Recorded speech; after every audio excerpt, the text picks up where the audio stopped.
Hello, അപ്പോൾ എല്ലാവർക്കും നമ്മുടെ ചാനലിലെ പുതിയൊരു വീഡിയോയിലേക്ക് സ്വാഗതം. ഇന്നത്തെ നമ്മുടെ വീഡിയോ എന്താണെന്ന് വെച്ചാൽ സാരി ബ്ലൗസിൽ നിന്ന് എങ്ങനെ, അതായത് സ്റ്റിച്ച് ചെയ്തിട്ട് സാരി ബ്ലൗസിൽ നിന്ന് എങ്ങനെ കറക്റ്റായിട്ട് മെഷർമെൻറ്റ് എടുക്കാമെന്നുള്ളതാണ്. ഇത് ഞാൻ ഇന്നലെ ഇടാമെന്ന് പറഞ്ഞതാണ്, പക്ഷേ കുറച്ച് തിരക്കായിപ്പോയി, അതുകൊണ്ടാണ് ഇടാൻ പറ്റാഞ്ഞത്. അപ്പോൾ നമുക്ക് മെഷർമെൻറ്റ്സ് എടുക്കാം. ആദ്യം ഞാൻ എന്തൊക്കെ മെഷർമെൻറ്റ്സ് ആണ് വേണ്ടത്, അതായത് എടുക്കേണ്ടതെന്ന് പറഞ്ഞുതരാം. ആദ്യം നമുക്ക് എടുക്കേണ്ടത് ബ്ലൗസിൻ്റെ ഫുൾ ലെങ്താണ്. പിന്നെ എടുക്കേണ്ടത് ബസ്റ്റ് റൗണ്ട്, വെസ്റ്റ് റൗണ്ട്, പിന്നെ ഷോൾഡറും ആം ഹോളും നമ്മൾ ബ്ലൗസിൽ നിന്ന് എടുക്കണ്ട. ഞാൻ ഇതിൻ്റെ ഒരു വീഡിയോ ഷോർട്സ് ആയിട്ടോ അല്ലാണ്ടൊക്കെ ഇട്ടിട്ടുണ്ട്, ഒരു ചാർട്ട്. അപ്പോൾ അത് നോക്കുന്നതായിരിക്കും കുറച്ചുകൂടി നല്ലത്. പിന്നെ വേണ്ടത് shoulder to under bust, shoulder to B P to B P, front neck length, back neck length, sleeve length, sleeve width. അപ്പോൾ ഇത്രയും മെഷർമെൻറ്റ്സ് ആണ് നമ്മൾ ഈ ഒരു ബ്ലൗസിൽ നിന്ന് എടുക്കാൻ പോകുന്നത്. ഇത്രയും മെഷർമെൻറ്റ്സ് ആണ് നമുക്ക് ബ്ലൗസ് സ്റ്റിച്ച് ചെയ്യാൻ വേണ്ടിയിട്ട് വേണ്ടത്. അപ്പോൾ ഞാനിവിടെ ഒരു ബ്ലൗസ് എടുത്ത് വെച്ചിട്ടുണ്ട്. ഇതെൻ്റെ അമ്മേൻ്റെ ബ്ലൗസാണ്, ഞാൻ തന്നെ സ്റ്റിച്ച് ചെയ്തതാണ്. വേറെ ബ്ലൗസൊന്നും കിട്ടിയില്ല, അതുകൊണ്ടാണ്. അപ്പം നമുക്ക് അളവ് എടുക്കാൻ തുടങ്ങാം. ഈ ബ്ലൗസിൻ്റെ ബാക്ക് പാർട്ടാണിത്. ഇതൊരു ഫ്രണ്ട് ഓപ്പൺ ബ്ലൗസാണ്. ഇതാണ് ഫ്രണ്ട് പാർട്ട്. ആദ്യം നമ്മൾ ബ്ലൗസിൻ്റെ ഫുൾ ലെങ്ത് എടുക്കേണ്ടത് ബാക്കിൽ നിന്നാണ്. ഷോൾഡറിൻ്റെ അവിടെ നിന്ന് നേരി താഴേക്ക് ആ ഒരു വെസ്റ്റിൻ്റെ ആ ഭാഗം അത്രയും ഫുൾ ലെങ്ത് കറക്റ്റായിട്ട് എടുക്കണം. പിന്നെ ഈ മെഷർമെൻറ്റ്സ് എടുക്കുമ്പോഴത്തേക്കും ഈ ചുരുങ്ങിയിട്ടൊക്കെയുള്ള ബ്ലൗസൊക്കെ ആണെങ്കിൽ അതിങ്ങനെ കുറച്ച് വലിച്ച് ഇങ്ങനെ പിടിച്ചിട്ട് വേണം എടുക്കാനായിട്ട്, ഇല്ലെങ്കിൽ കറക്റ്റായിട്ട് മെഷർമെൻറ്റ് കിട്ടത്തില്ല. അപ്പോൾ ഈ ഒരു ബ്ലൗസിൻ്റെ ലെങ്ത് കിട്ടുന്നത് 14 14 ഇഞ്ചാണ് ഈ ഒരു ബ്ലൗസിൻ്റെ ഫുൾ ലെങ്ത്. ഈ 14 ഇഞ്ച് ഒരു കോമൺ ആയിട്ടുള്ള ലെങ്താണ്. നമുക്ക് ബ്ലൗസ് സ്റ്റിച്ച് ചെയ്യുമ്പോഴത്തേക്കും 14 ഇഞ്ച് തന്നെയാണ് കൂടുതൽ പേർക്കും വയ്ക്കാറുള്ളത്. പിന്നെ ചിലർക്ക് അതിൽ കുറവ് മതിയായിരിക്കും, ചിലർക്ക് അതിൽ ഇറക്കണമായിരിക്കും. അതൊക്കെ കസ്റ്റമേഴ്സിൻ്റെ ഇഷ്ടത്തിനനുസരിച്ച് നോക്കിയിട്ട് ചെയ്ത് കൊടുക്കുക. ഫുൾ ലെങ്ത് 14 ഇഞ്ച് ഞാനിവിടെ ഈ ബുക്കിൽ എഴുതി വെക്കുവാണ്. ഇനി നമുക്ക് വേണ്ടത് ബസ്റ്റ് റൗണ്ടും വെസ്റ്റ് റൗണ്ടുമാണ്. അപ്പോൾ അത് നമ്മൾ രണ്ടും ഒരുമിച്ച് എടുക്കാൻ പോവാണ്. അതിന് വേണ്ടിയിട്ട് ബ്ലൗസ് ഒന്ന് തിരിച്ചിടുവാണ്. ഈ ഹുക്ക്, ബ്ലൗസിൻ്റെ ഹുക്സൊക്കെ കറക്റ്റായിട്ട് ഇട്ടിട്ട് വേണം മെഷർമെൻറ്റ്സ് എടുക്കാനായിട്ട്, ഇല്ലെങ്കിൽ കറക്റ്റായിട്ടൊന്നും കിട്ടില്ല. അതുപോലെ നല്ല വൃത്തിയായിട്ട് പറ്റുമെങ്കിൽ ഒന്ന് തേച്ച് വൃത്തിയാക്കിയിട്ടൊക്കെ വേണം മെഷർമെൻറ്റ്സ് എടുക്കാൻ. ബസ്റ്റ് റൗണ്ട് എടുക്കുമ്പോഴത്തേക്കും ഈ ഒരു വശത്ത് നിന്ന് ഇപ്പുറത്തെ വശത്തേക്ക് ഇങ്ങനെ ടേപ്പ് പിടിച്ചിട്ട് വേണം എടുക്കാനായിട്ട്. കുറച്ചൊന്ന് വലിച്ച് ഒന്ന് സ്ട്രെച്ച് ചെയ്ത് പിടിച്ചിട്ട് വേണം. ഇപ്പോൾ ഈ ബ്ലൗസിന് കിട്ടുന്നത് 17 ഇഞ്ചാണ്.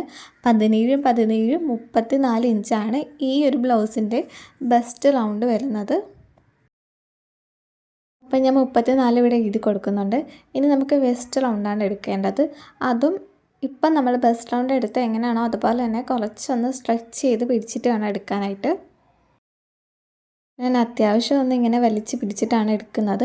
അപ്പോൾ എനിക്കിവിടെ 14 കിട്ടുന്നത്. 14 14 28 ഈ ഒരു ബ്ലൗസിൻ്റെ വെസ്റ്റ് റൗണ്ടായിട്ട് വരുന്നത്. അപ്പം ഞാനിവിടെ 28 എഴുതി കൊടുത്തിട്ടുണ്ട്. ഇനി ഷോൾഡറും ആം ഹോളും ഞാൻ പറഞ്ഞ പോലെ ചാർട്ട് നോക്കിയിട്ട് ചെയ്യുന്നതായിരിക്കും നല്ലത്. അത് കഴിഞ്ഞെടുക്കേണ്ടത് ഷോൾഡർ ടു അണ്ടർ ബസ്റ്റും ഷോൾഡർ ടു ബസ്റ്റ് പോയിൻറ്റും ആണ്. അപ്പം നമുക്കിനി ഇതെടുക്കാം. ഷോൾഡർ ടു അണ്ടർ ബസ്റ്റ് എടുക്കാൻ വേണ്ടിയിട്ട് ഷോൾഡറിൻ്റെ അവിടുന്ന് താഴേക്ക് നമ്മൾ ബെൽറ്റ് ജോയിൻ ചെയ്തേക്കുന്ന ഒരു ഭാഗമുണ്ട്, അവിടം വരെയിട്ടാണ് എടുക്കേണ്ടത്. അവിടം വരെയാണ് ഷോൾഡർ ടു അണ്ടർ ബസ്റ്റിൻ്റെ മെഷർമെൻറ്റ് എടുക്കേണ്ടത്. അപ്പോൾ ഇവിടെ ഞാനിപ്പോൾ നോക്കുമ്പോൾ 10 ഇങ്ങനെ സാധാരണ രീതിയിൽ പിടിച്ച് നോക്കുമ്പോൾ കിട്ടുന്നത്. പക്ഷേ 10 ഒരിക്കലും ഷോൾഡർ ടു അണ്ടർ ബസ്റ്റ് വരത്തില്ല, അതിൽ കൂടുതലേ വരുള്ളൂ. പറ്റുമെങ്കിൽ ഇതൊക്കെ ബോഡിയിൽ നിന്ന് തന്നെ മെഷർമെൻറ്റ് എടുക്കുന്നതായിരിക്കും നല്ലത്. അതല്ല ബ്ലൗസാണ് കിട്ടുന്നതെങ്കിൽ കുറച്ചൊന്ന് വലിച്ച് പിടിച്ചിട്ട് വേണം താഴേക്ക് ഈ ഫ്രണ്ട് പാർട്ട്, ബ്ലൗസിൻ്റെ ഫ്രണ്ട് പാർട്ടൊന്ന് വലിച്ച് പിടിച്ചിട്ട് വേണം എടുക്കാൻ. നിങ്ങൾക്ക് മനസ്സിലാവുന്നുണ്ടെന്ന് വിചാരിക്കുന്നു. ഞാനിപ്പോൾ ഇത്തിരി വലിച്ച് പിടിച്ചെടുത്തപ്പോഴത്തേക്കും 11.5 കിട്ടുന്നത്. 10.5 എന്തായാലും ഷോൾഡർ ടു അണ്ടർ ബസ്റ്റ് വരത്തില്ല. ഒരു 11.5 12 12.5 അങ്ങനെയൊക്കെ പോവും ഷോൾഡർ ടു അണ്ടർ ബസ്റ്റ്. ഇനി ഷോൾഡർ ടു അണ്ടർ ബസ്റ്റ് 11.5 ഞാൻ ഈ ബുക്കിൽ എഴുതുവാണ്. ഇനി നിങ്ങൾ ഈ ഷോൾഡർ ടു അണ്ടർ ബസ്റ്റ് 11.5 തുണിയിൽ മാർക്ക് ചെയ്യുമ്പോൾ അതിൻ്റെ കൂടെ ഒരു 1 ഇഞ്ചും കൂടി മാർക്ക് ചെയ്തിട്ട് വേണം തുണിയിലേക്ക് മാർക്ക് ചെയ്യാൻ. അത് ഞാൻ ബ്ലൗസിൻ്റെ കട്ടിങ് ആൻഡ് സ്റ്റിച്ചിങ് വീഡിയോസിൽ അത് കറക്റ്റായിട്ട് പറയുന്നുണ്ട്. ഷോൾഡർ ടു അണ്ടർ ബസ്റ്റ് എടുക്കുന്നത് ഞാൻ ഒന്നുകൂടെ അടുപ്പിച്ച് കാണിച്ചു തരാം. ഷോൾഡറിൻ്റെ അവിടെ നിന്ന് ടേപ്പ് വെച്ചു, താഴേക്ക് ഇങ്ങനെ പിടിക്കുമ്പോൾ നോർമലി ഇങ്ങനെയൊക്കെ പിടിക്കുമ്പോൾ 10.5 വരുന്നത്. ഇത് തീരെ വണ്ണം ഇല്ലാത്തവർക്കൊക്കെ 10.5 ഷോൾഡർ ടു അണ്ടർ ബസ്റ്റ് വരത്തുള്ളൂ. അപ്പോൾ തുണി താഴേക്ക് ഒന്നുകൂടെ വലിച്ചൊന്ന് പിടിച്ചിട്ട് വേണം എടുക്കാനായിട്ട്. ഞാൻ ഇത്തിരി വലിച്ചു പിടിച്ചെടുക്കുമ്പോൾ ഇപ്പോൾ കാണാൻ പറ്റുന്നുണ്ട്, ഇപ്പോൾ 11.5 വന്നേക്കുന്നത്. ഇത് കറക്റ്റ് അളവാണ്. ഇനി ഷോൾഡർ ടു ബസ്റ്റ് പോയിൻ്റ് ആണ് എടുക്കാൻ പോകുന്നത്. അപ്പോൾ ഈ ഒരു ടക്ക് ഇങ്ങനെ കുറച്ച് മുകളിലേക്ക് ആക്കി ഇങ്ങനെ പിടിക്കുക. ടേപ്പ് ഷോൾഡറിൻ്റെ അവിടെ നിന്ന് താഴേക്ക് ആ ഒരു ടക്ക് കണ്ടില്ലേ, അതിൻ്റെ ആ ഒരു പോയിൻ്റ് വന്നേക്കുന്ന ഭാഗം അത് മുകളിലേക്കൊന്ന് ഇങ്ങനെ ഉയർത്തി പിടിച്ചിട്ട് വേണം ടേപ്പ് അതിൻ്റെ കൂടി പിടിക്കണം. എന്നിട്ട് വേണം എടുക്കാനായിട്ട്. ഇപ്പം ഇങ്ങനെ പിടിച്ചെടുക്കുമ്പോഴത്തേക്കും 9 ഇഞ്ചാണ് കിട്ടുന്നത്. ഒന്ന് പൊക്കി പിടിച്ചിട്ട് വേണം എടുക്കാനായിട്ട്, പതിച്ച് വെച്ചിട്ട് എടുക്കരുത്. അങ്ങനെ എടുക്കുമ്പോൾ കറക്റ്റായിട്ട് അളവ് കിട്ടത്തില്ല. ഇനി നമുക്ക് BP ടു BP ആണ് എടുക്കേണ്ടത്, അതായത് bust point to bust point. ഞാൻ ക്യാമറ ഒന്നുകൂടെ അടുപ്പിച്ച് വെച്ച് കാണിച്ചു തരാം. ഇപ്പം നിങ്ങൾക്ക് നന്നായിട്ട് കാണാൻ പറ്റുമെന്ന് ഞാൻ വിചാരിക്കുന്നു. അതായത് ഒരു ടക്കിൻ്റെ ആ ഒരു പോയിൻ്റ് ഉണ്ടല്ലോ, അതൊരു സൈഡിലേക്ക് ഇങ്ങനെ ആക്കി വെക്കണം. എന്നിട്ട് ഈ ഒരു അറ്റത്തുനിന്ന് അങ്ങോട്ടേക്ക് മെഷർമെൻ്റ് എടുക്കണം. അപ്പം ഞാനിവിടെ എടുക്കുമ്പോൾ 4 ഇഞ്ചാണ് കിട്ടുന്നത്. അവിടുന്ന് ആ ഒരു ടക്ക് പോയിൻ്റ് വരുന്ന ആ ഒരു ഭാഗം വരെ 4 ഇഞ്ചാണ് കിട്ടുന്നത്. ഇനി നമുക്ക് ഫ്രണ്ട് നെക്ക് ലെങ്തും ബാക്ക് നെക്ക് ലെങ്തും എടുക്കാം. ഇതൊക്കെ കസ്റ്റമർ അവരുടെ ഇഷ്ടത്തിനനുസരിച്ച് പറഞ്ഞിട്ടുണ്ടെങ്കിൽ അതുപോലെ ചെയ്തെടുക്കുക. അതല്ല ബ്ലൗസിലുള്ള പോലെ സെയിം ആയിട്ടാണെങ്കിൽ അതുപോലെ എടുക്കുക. ഫ്രണ്ട് നെക്ക് ലെങ്ത് ഒരു 6.5, 6, 7 വരെയൊക്കെയാണ് ഫ്രണ്ട് നെക്ക് ലെങ്ത് വരുന്നത്. ബാക്ക് നെക്ക് ലെങ്ത് കോമൺ ആയിട്ട് ഒരു 8 ഇഞ്ച് വരെയൊക്കെ ഇറക്കും. പിന്നെ കുറച്ച് പ്രായമുള്ള അമ്മമാരൊക്കെ ആണെങ്കിൽ ഇറക്കി ഇടാറില്ല, അവരൊരു 7 വരെയൊക്കെ ഇറക്കാറുള്ളൂ. പിന്നെ നല്ല ഇതായിട്ട് ഇറക്കുന്നവർ അവർക്കൊരു 9 ഇഞ്ച്, 10 ഇഞ്ച്, അങ്ങനെ ഓരോ കസ്റ്റമേഴ്സ് അവരുടെ ഇഷ്ടത്തിനനുസരിച്ച് പറയും. അതുപോലെ ഇറക്കി കൊടുക്കുക. അപ്പോൾ നമുക്ക് നെക്കിൻ്റെ ലെങ്ത് ബ്ലൗസിൽ നിന്ന് എടുക്കുന്നത് നോക്കാം. അപ്പം നമുക്ക് ബ്ലൗസ് കറക്റ്റായിട്ട് വെച്ചിട്ട് ഷോൾഡറിൻ്റെ അവിടെ നിന്ന് താഴേക്ക്, അതായത് ബ്ലൗസിൻ്റെ ആ ഒരു നടുക്കത്തെ ആ ഒരു വശത്തേക്ക്, ഒരു കുഴിഞ്ഞിരിക്കുന്ന ആ ഒരു വശത്തേക്ക് വേണം നെക്കിൻ്റെ ലെങ്ത് എടുക്കാനായിട്ട്. ബ്ലൗസിന് എങ്ങനെ പോയാലും 6, 6.5 ലെങ്ത് വെക്കും. ഇനി നമുക്ക് ബാക്ക് നെക്ക് ലെങ്ത് ആണ് എടുക്കേണ്ടത്.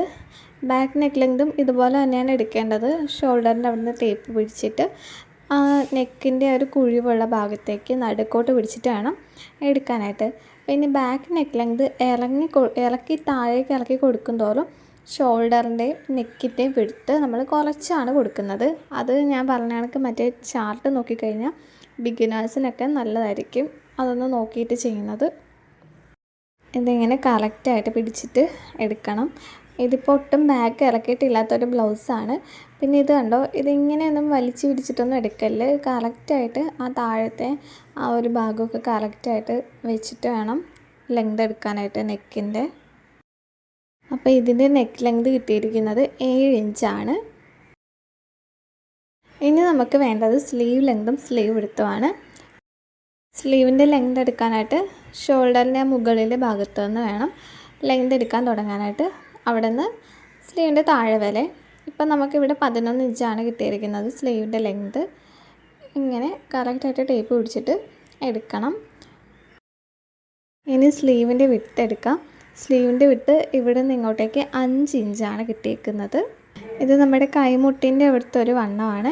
ഇത് മിക്കവർക്കും 5 ഇഞ്ചൊക്കെയാണ് വരുന്നത്, അല്ലെങ്കിൽ ഒരു 5.5, 6 അതുവരെയൊക്കെ വരും. നല്ല വണ്ണമുള്ളവർക്കാണ് 6, 6.5 വരെയൊക്കെ പോകുന്നത്. സ്ലീവിൻ്റെ ലെങ്ത് 11, സ്ലീവിൻ്റെ വിഡ്ത്ത് 5. അപ്പോൾ ഇത്രയേ ഉള്ളൂ. ഇത്രയും അളവുകളാണ് നമുക്കൊരു ബ്ലൗസ് തയ്ക്കാൻ വേണ്ടിയിട്ട് ആവശ്യമുള്ളത്. ഇനി 34 സൈസിൻ്റെ ഷോൾഡറും ആം ഹോളും ചാർട്ട് വെച്ചിട്ട് നോക്കുവാണെങ്കിൽ ഞാൻ പറഞ്ഞുതരാം. 5.5 വരുന്നത് ഷോൾഡറും 5.5, ആം ഹോളും 5.5 വരുന്നത്. പിന്നെ നെക്കിൻ്റെ വിഡ്ത്താണെങ്കിൽ 2.5 ഒക്കെയാണ് വരുന്നത്. 2.5 അല്ലെങ്കിൽ 2.25 ഒക്കെ കൊടുത്താൽ മതിയാവും. ഒത്തിരി നെക്കൊന്നും അലന്നു പോകാതിരിക്കാൻ വേണ്ടിയിട്ടാണ് നെക്ക് വിഡ്ത്തൊക്കെ കുറച്ച് കൊടുക്കുന്നത്. സാരി ബ്ലൗസൊക്കെ കൊടുക്കുമ്പോഴത്തേക്കും ഇട്ട് വെക്കാതെ ചിലർക്ക് ബ്ലൗസ് ഇടാൻ പറ്റത്തില്ല. കാരണം നെക്കൊക്കെ ഒരുപാട് വൈഡാക്കി കൊടുക്കുമ്പോൾ ഷോൾഡറിൽ നിന്ന് ഇങ്ങനെ ഇറങ്ങി പോകും. അപ്പോൾ അതൊക്കെ ശ്രദ്ധിച്ച് കൊടുക്കണം. അപ്പോൾ ഇത്രയേ ഉള്ളൂ നമുക്ക് സാരി ബ്ലൗസ് സ്റ്റിച്ച് ചെയ്യാൻ വേണ്ടിയിട്ടുള്ള മെഷർമെൻറ്റ്സ്. ഇത്രയും മതി. പിന്നെ ഈ സാരി ബ്ലൗസിൻ്റെ സ്റ്റിച്ചിങ് ചാർജ് ഞാൻ ലൈനിങ് ഇല്ലാത്ത ബ്ലൗസ് 200 രൂപയ്ക്കാണ് സ്റ്റിച്ച് ചെയ്ത് കൊടുക്കുന്നത്. ലൈനിങ് ഉള്ള ബ്ലൗസ് 300 രൂപയ്ക്കും. ഷോപ്പിലൊക്കെ 500-600 ആ ഒരു റേറ്റൊക്കെ പോകും സാരി ബ്ലൗസിന് ഇപ്പോൾ ഭയങ്കര റേറ്റാണ് കടയിലും ബൊട്ടീക്കിലൊക്കെ വാങ്ങുന്നത്. പ്രിൻസസ് കട്ടാണെങ്കിൽ ഇതേ മെഷർമെൻറ്റ്സ് തന്നെയാണ് പ്രിൻസസ് കട്ട് ബ്ലൗസ് തയ്ക്കാനും എടുക്കേണ്ടത്. പ്രിൻസസ് കട്ട് ബ്ലൗസിന് ഒരു 800 തൊട്ട് 1000, 1500 പല ടൈപ്പ് പാഡഡ് ബ്ലൗസ്, പിന്നെ ബെൽറ്റ് വെച്ചിട്ടുള്ള പ്രിൻസസ് കട്ട് ബ്ലൗസ്, അങ്ങനെ അതിൻ്റെ ഓരോ മോഡലനുസരിച്ച് അതിന് നല്ല വില വരുന്നുണ്ട്. അതൊക്കെ പഠിച്ചെടുക്കുന്നത് നല്ലതായിരിക്കും. പിന്നെ നിങ്ങൾ കറക്റ്റായിട്ട് കഷ്ടപ്പെട്ട് സ്റ്റിച്ച് ചെയ്യുന്നതാണ് നമ്മുടെ ഈ സാരി ബ്ലൗസൊക്കെ. അപ്പോൾ അതിന് കറക്റ്റായിട്ട് സ്റ്റിച്ചിങ് ചാർജൊക്കെ വാങ്ങാൻ പഠിക്കുക. ഇനി കൂടുതലായിട്ട് എന്തെങ്കിലും അറിയണമെന്നുണ്ടെങ്കിൽ കമൻറ്റ് ചെയ്താൽ മതി. പിന്നെ നമ്മുടെ ലൈനിങ് ബ്ലൗസിൻ്റെ കട്ടിങ് സ്റ്റിച്ചിങ് ഒന്നും ഇട്ടിട്ടില്ല, അതൊരു വീഡിയോ ഇടണമെന്ന് എനിക്കുണ്ട്. അത് വേണമെന്ന് താല്പര്യമുള്ളവർ കമൻറ്റ് ചെയ്യാൻ മറക്കല്ല്. പിന്നെ നമ്മുടെ വീഡിയോ എല്ലാവർക്കും യൂസ്ഫുള്ളായെന്ന് വിചാരിക്കുന്നു. അപ്പോൾ ചാനൽ ആദ്യമായിട്ട് കാണുന്നവരാണെങ്കിൽ ഒന്ന് സബ്സ്ക്രൈബ് ചെയ്തേക്കണം. പിന്നെ വീഡിയോ ഇഷ്ടപ്പെട്ടെങ്കിൽ ഒന്ന് ലൈക്കും കൂടെ ചെയ്തേക്കണേ.